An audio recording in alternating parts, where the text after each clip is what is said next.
मुख्यमंत्री पुष्कर सिंह धामी ने नैनीताल दौरे के दौरान गोला नदी पर सिंचाई और पेयजल आपूर्ति के उद्देश्य से निर्माणाधीन जमरानी बहुउद्देशीय बांध परियोजना के कार्यों का स्थलीय निरीक्षण किया है। इस अवसर पर मुख्यमंत्री ने परियोजना स्थल पर उपस्थित अधिकारियों और तकनीकी विशेषज्ञों से निर्माण कार्यों की प्रगति की विस्तृत जानकारी प्राप्त की।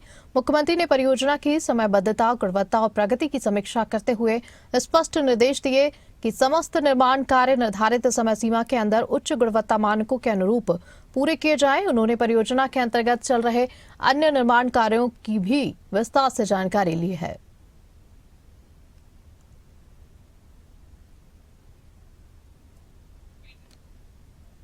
स्थानीय लोगों का, जिनकी भावनाओं को ध्यान में रखते हुए, जन भावनाओं का सम्मान करते हुए जहां हम लोगों ने प्रयास किया, वहीं भारत की सरकार ने इस जमरानी बांध परियोजना को स्वीकृति प्रदान की।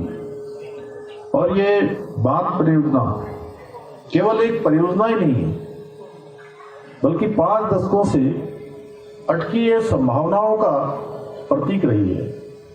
और सच में इसके बनने के बाद बहुत समृद्धि हमारे इस पूरे क्षेत्र में आने वाली है। आपको पता है, जहां जल होता है वहां जीवन होता है और जल समृद्धि का कारण होता है। और इस परियोजना से जल भी मिलने वाला है और समृद्धि भी आने वाली है।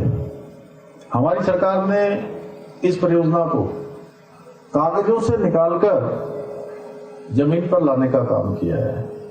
हम बहुत ज्यादा बोलने पर विश्वास नहीं करते हैं, हम काम करने पर विश्वास करते हैं।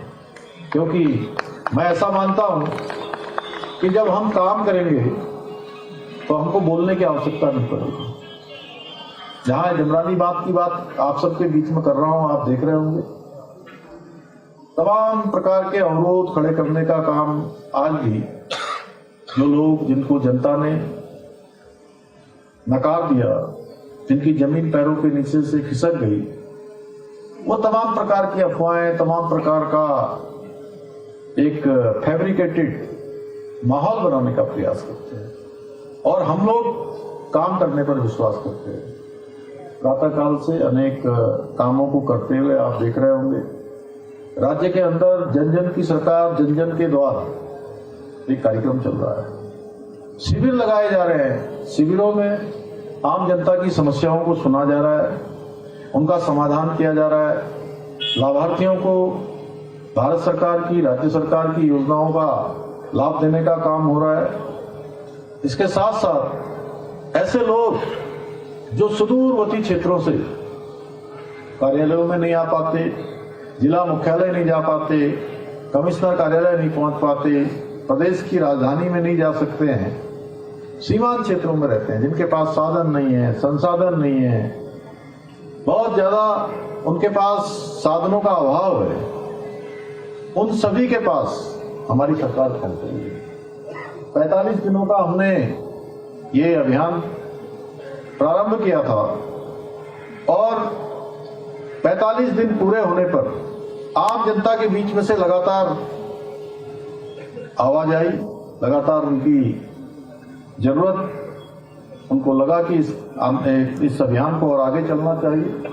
हमने जन भावनाओं के अनुरूप इन शिविरों को 20 दिनों के लिए आगे बढ़ाने का काम किया है। मैं कहना चाहता हूं, जमरानी बांध हो या अन्य योजनाएं हो, एक के बाद एक योजनाएं हो, राज्य के अंदर होने वाले अनेक नवाचार हो या सख्त निर्णय हो या ऐसे निर्णय जो हम ले रहे हैं, वो उत्तराखंड में ही नहीं, देश में ही नहीं, बल्कि संपूर्ण भूमंडल में आज सबके लिए एक उदाहरण बन रहे हैं।